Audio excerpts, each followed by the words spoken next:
What is going on, guys? Got a DORBICKMON Rush profile for you guys. Yes, you heard that correctly. This is a really cool deck. I've been testing a ton for the EX3 meta. I had this idea a while ago, and I'm not sure if a lot of other people have kind of built this deck. But while I was playing Dragon Links, actually, I kind of realized, well, wow, DORBICKMON is actually kind of a crazy boss monster, and I'll kind of talk about why in the deck profile. So I decided just to make a whole deck based around him, and I do want to say shout out to my buddy Hunter for giving me a little bit of inspiration, because he's playing that deck at locals, and I was like, wow, this deck's crazy. So it can do some really cool things. If you're kind of wanting something else to play for this format, look no further, I got you covered. So anyways, for the Digi-Eggs, we are playing a draw engine, Guillemon draw engine, so I'm going to be playing the 4 copies of the Digimon egg. Simple draw 1 if your name contains Guillemon, Growlmon, or Gallant.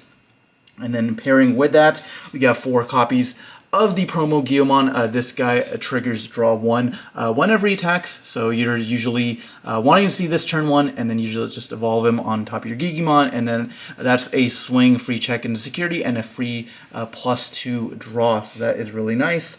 And then the other Guillemon I am playing is going to be the 4 copies of Guillemon X Antibody. He's got a 1 Digivolving effect. If you basically just get to delete something with 3,000 or lower. That's really cool. However, that's not really the reason I'm running him. The reason I'm running him is just because it gets you another draw. It's another rookie that works with the egg, as well as another rookie that you can slap on top of Guillemon in case you want to draw a little bit earlier. Instead of like Digivolving this, waiting a turn, drawing 2, you can just Digivolve this, draw another card right there, and still continue your turn. So that's going to do it for the rookies, just 8 of them. For the other cards, and I do want to tell you guys that this deck is very unconventional. The other kind of draw cards that we are playing, as far as Digimon goes, is going to be 2 copies of Corgemon. The starter deck Corgemon here, really good in security. You can also hard play him to draw 2. That comes up sometimes if your hand's really bad. I usually don't want to do that because he does cost 6. But then both this guy as well as the Guillemon X also have another utility in the deck because they are dragon type. Corgemon here is a regular dragon, and then Guillemon X Antibody here is a dark dragon. So that'll come up a little bit later as to why their types are important. But that's going to do it for kind of the Digimon that you're actually going to be putting out on the field. Now what I like to call are going to be our pieces. So these are going to be the inheriteds that you're going to stick underneath DORBICKMON here. So I'll get to DORBICKMON in a little bit, but he is basically your boss monster, okay? So this guy has a Digicross condition, Digicross 2, where you get to put 5 Digimon cards with different names and dragon in their traits. Basically, they have to have dragon listed in their type. Now, keep in mind, just because of translation issues and stuff like that, it doesn't necessarily mean just cards like Corgemon that are only dragon, as long as it has dragon in the type name. For example, Guillemon X Antibody is going to be dark dragon, that also counts. But something like Greymon, despite him being dinosaur, also does count for that. There's another fan translation of this card that says 5 cards with dragon, soar, and ceratopsian. That's more accurate because that includes all of the Digimon names in English that have dragon in their name in Japanese, if that makes sense. So anyways, we'll get a DORBICKMON in a little bit and why he's so good, but the inheriteds you are going to be playing with him are going to be 3 copies of starter deck Greymon. All of these effectively do the same thing, they're just different names with Sec Attack +1. 3 copies of Voltramon, 3 copies of the Master Tyrannomon, and 3 copies of Jazarichmon. So all these guys, Sec Attack +1, Sec Attack +1, Sec Attack +1. Jazarichmon effectively does the same thing. He has the effect, your turn while this Digimon has an on-play effect, it gains Sec Attack +1.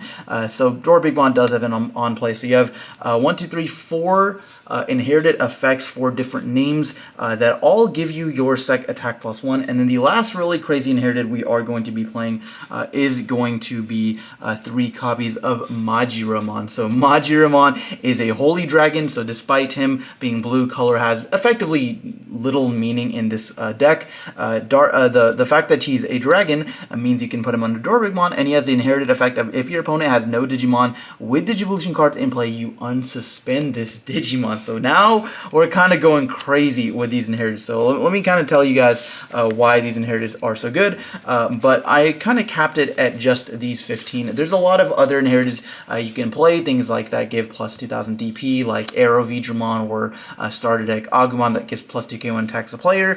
Things like that you can definitely include, but I think these are the ones you want to see the most often to be able to close out games as quickly as possible. So then, of course, for our boss monster, let's go ahead and get right into it, is going to be the 4 copies of DORBICKMON. So why is this guy so good, and why do we have an entire deck built around him? So DORBICKMON has 2 really crazy effects. First of all, he has Rush, so he can attack immediately, as including the turn he was played. And then he has an on-play, delete one of your opponent's Digimon with 3000 DP or less, and then for each card with Dragon in its traits, of course, Dragon, Saur, Ceratopsian, any of those types, it's going to be increasing that DP cap by 2000. So if you do end up putting the full 5 underneath them, you can kill a 13,000 or lower, or if it's only 4 and 11,000 or lower, both of which clear a lot of level 6s. So really, really broken. Deletion effect, honestly, that's not even the best part. The best part about this is the Digicross condition. Now, Digicrossing, I've explained this in past videos, and I think most of us are kind of used to crosshard and stuff like that for now, but if you're not used to it, you basically, just when you are about to play this guy, you can stick that number of cards underneath him that are listed on the Digicross condition as his materials, and then fully play him and reduce the cost for 2 pi each. So, if you are going to play a DORBICKMON, I can use the Digicross -2, 5 Digimon cards with different name and dragon. So let's say I've got these 1, 2, 3, 4, 5 cards here. I'm going to stick these from my hand. When I'm playing this, I'm going to put them all underneath my DORBICKMON. And then it's going to reduce by 2 for each card, since there's 5 cards minus 10 cost. So a 3 play cost mega that is going to on play delete something with 13,000 or lower. And then because of all the inheriteds you've got, and you've got Rush, you can attack all the way. Right away, you can go ahead, swing security. I'm checking 1, 2, 3, 4 extra cards, 5 cards. And unsuspend if your opponent has no Digimon with Digivolution cards, which actually comes up a lot, since you can like pop something. If you're playing against Melga and they have like a stack on field, you can kill their stack if their board is clear. Majiramon still triggers, so then you can swing unsuspend, take out 5 security cards, and go for the lethal hit after that. So that's kind of the main combo, and that's why these inheriteds are so good. But of course, occasionally you don't have all the correct inheriteds, so these 2 also help. Being able to like fix your hand a little bit, getting you draws, playing Cordramon off of security, and then using it for Digicross afterwards is really cool as well. But this is the ideal stack that you want. This is your perfect stack. And while you might be thinking, okay, 5 cards, Donkey Nog, come on, bro. Like, this is a little bit ridiculous, a little bit too much copium. And I would agree, dear viewer, this is a lot of copium indeed. And this deck, while really cool and can do some really explosive things, is definitely, I would say, probably left best for a local or regional level. I'm not sure I would take this to any sort of big event, maybe something like an Ultimate Cup or something like that. But regardless, that's going to be DORBICKMON. That's effectively the main combo of the deck. That's all you need to know. Okay, so that's going to do it for the monsters. For the tamers, just playing 3 copies of Hero to guarantee ourselves 3 memory, and then just being able to suspend this to gain that plus 2000 DP. You could also substitute this with BT1 tie to give yourself an extra security attack, but I find a lot of the times you're checking, I mean, don't get me wrong, this tie is very good, but I think a lot of the times you would prefer to be above 12,000, at least to be 14,000, because playing against Melga, in that scenario, the only thing you're going to die to is an Omnimon, versus if you're 12k, you can die to your opponent's 3 to 4 Melga X's and 2 to 3 Metal Garurumons, or any other Mega deck. Basically, you're only dying to something like a Death X Insecurity or level 7 or whatever. And if you got 2 of these, well, you're basically going to be avoiding everything that's not in Omnimon X. Okay, so 3 hero I think is fine, and that's going to do it for the tamers. And we are playing quite a lot of option cards, guys. So let's kind of talk about the option cards, kind of the weirdest thing about this deck. So first of all, we're going to be playing 4 copies of Fireball, 4 copies of Hero of the Skies, and 2 copies of Heir of Dragons. What do all of these cards have in common, guys? Well, they say draw 2. These are going to be your 10 pot of greeds for the deck. Fireball is definitely the best one. It has multiple, it has utility in the sense that you can either use it to draw 2 cards or potentially pop something like a Floodgate or a Rookie that you don't want your opponent to have. Things like Haguru Manchukurimon, the Digi-Cross Prevention Floodgates, obviously really kill this deck, so having 4 copies of Fireball is pretty important. Hero of the Skies is essentially the same thing. It's a 2-cost option card that lets you draw 2. It has another effect where you can give a Crossheart Digimon stack attack +1. That will obviously never come up because I'm not playing any Crossheart Digimon in this list. It's just 4 more copies of Fireball that exclusively draw you cards. And same thing with Air of Dragons. Air of Dragons is a little bit worse, and hence why I'm playing only 2 copies. It does have a security effect, whereas Hero of the Skies does not trigger insecurity, it just adds to the hand. Fireball does trigger insecurity, which is why I think it's the best one. But Air of the Dragons also triggers insecurity, gets you that +1, gets you that extra 2 draws.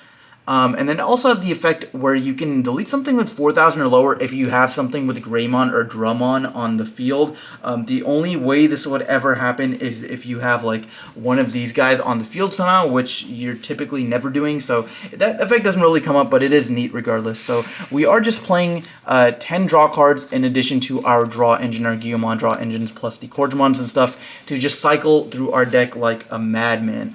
For other consistency cards, 3 copies of Red Memory Boost. This is of course nice because we are playing a red base, and you really need to see your pieces. Like, this is like the definition of a piece deck, albeit some of the pieces are not red, but this lets you get your Dorbickmon, your Guillemons for the extra draws, things like that. Guarantees you the 3 memory as well. That's really important. Losing to memory choking can be really unfortunate, so you definitely want to play a couple copies of the Memory Boost. And then for the last couple option cards here, 2 copies of Gaia Force. I still think this is a little bit important, just being able to out like blockers, for example, like Melga X stacks, being able to put your opponent back a turn, and then you OTK them the following turn, and then this is just really great in security, being able to prevent OTKs from basically every deck that's OTKing right now. So Gaia Force I still think is really nice. And then for the other spicy kind of tech-y cards is going to be 2 copies of Gravity Crush and 1 Delicate Plan. I guess Delicate Plan is pretty obvious, but Gravity Crush I think is crazy because this deck is like does not care about follow-ups. You actually like use your whole hand to summon your Dorbickmon. A lot of times you're down to like 1 to 2 cards. You are trying to kill your opponent in a single turn, hence why this is crazy, because you just gain 2 memory for free and you don't care that your opponent's gonna gain an extra 2 at the end of the turn because they're not gonna get a next turn. So this lets you just have the extra kill for being able to you know, play go for game basically. So this is really nice. And one thing I do want to kind of point out, another really cool card that you can play in this deck that I think I had in here, but I probably took out for some other deck and forgot to put back in. But I would recommend you guys playing Burning Greymon. So this list was already 50. I'd probably you can maybe cut a couple of the Gaia Forces, those aren't super necessary. Maybe a Memory Boost, maybe one of the Corgemons to play at least 1 copy of Burning Greymon. I think he's really good because you a lot of times need 1 more swing, and then he's also a Dark Dragon. So at worst, he's another material for Dorbickmon. So that's another kind of tech option you guys could play. But anyways, guys, that's going to do it for Dorbick Rush. Let me know down in the comments if any of you guys have tested this deck out, and let me know what you think of our big Dragon Boy here. But anyways, guys, that's going to do it for this one. Thanks for watching, and we'll see you next time.